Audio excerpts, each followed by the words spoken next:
के अध्यक्ष ने गर्व के साथ ये बात कही कि जब पूछा जाएगा उनसे कि बाइबल में क्या इनका कोई उत्तर है, बाइबल में क्या इनकी कोई व्याख्या है, तो उनके पास कोई उत्तर नहीं होगा। कुरान वालों से पूछा जाए क्या तुम्हारे कुरान में ये सिद्धांत है, तो उनके पास कोई उत्तर नहीं होगा। पर मैं गर्व से पूरी दुनिया के पटल पर कह सकता हूं कि ये सारे सिद्धांत अगर कहीं से निकल करके दुनिया में फैले तो वो हमारे वेदों से फैले, वेद इनका मूल स्रोत है। अथर्ववेद के मंत्रों का जिक्र किया जिसकी बात ऋषि दयानंद ने पूना में खड़े होकर के की थी।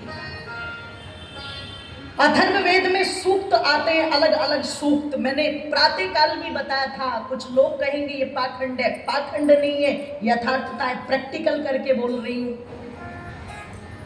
कोई व्यक्ति अगर रोगी है और उस रोगी व्यक्ति पर अगर ऋतु के अनुसार सामग्री का प्रयोग करके प्रतिदिन संजीवनी सूक्त के मंत्रों से आहुति दी जाए तो आप स्वामी रामदेव जी के यहां पर जाकर के देखना, कैंसर के रोगी भी ध्यान रखना ठीक हो रहे हैं चिकित्सा से।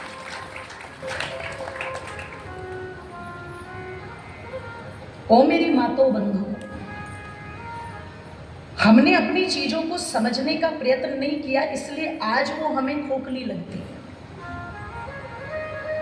लेकिन बड़ी प्रसन्नता इस बात की थी कि एक वैज्ञानिक जो विज्ञान के दृष्टिकोण से हर चीज को देखता है, ऐसा नहीं कि किसी ने हवा में कहा और उन्होंने मान लिया ना, उन्होंने ये बात गर्व से कही।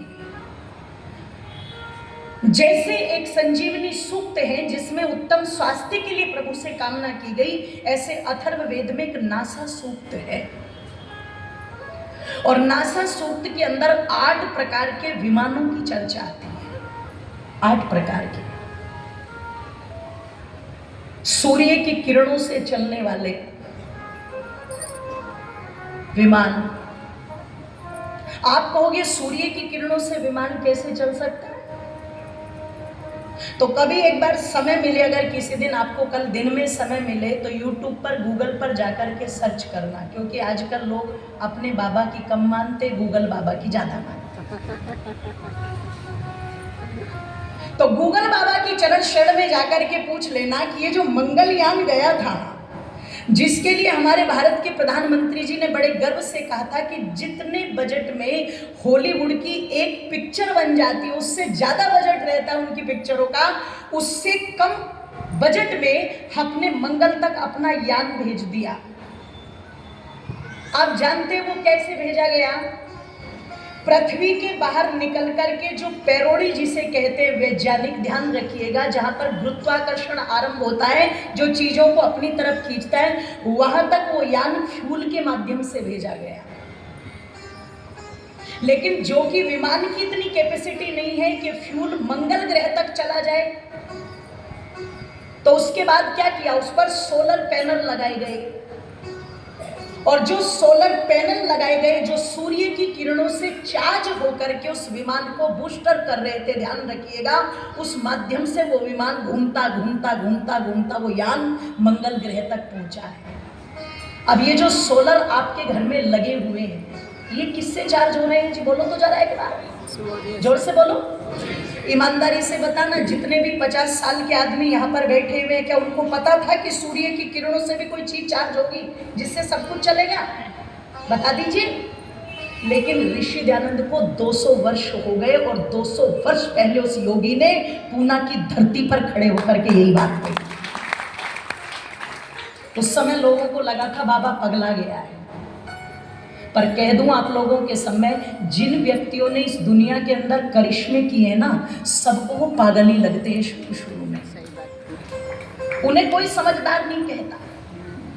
आज भी अगर आपके आश्रम में कोई व्यक्ति ऐसा होगा जो गौ माता की रक्षा के लिए बिल्कुल अपना सर्वस्व न्यौछावर कर रहा होगा, तो उसकी पीठ पीछे बहुत लोग कहते होंगे पागल है।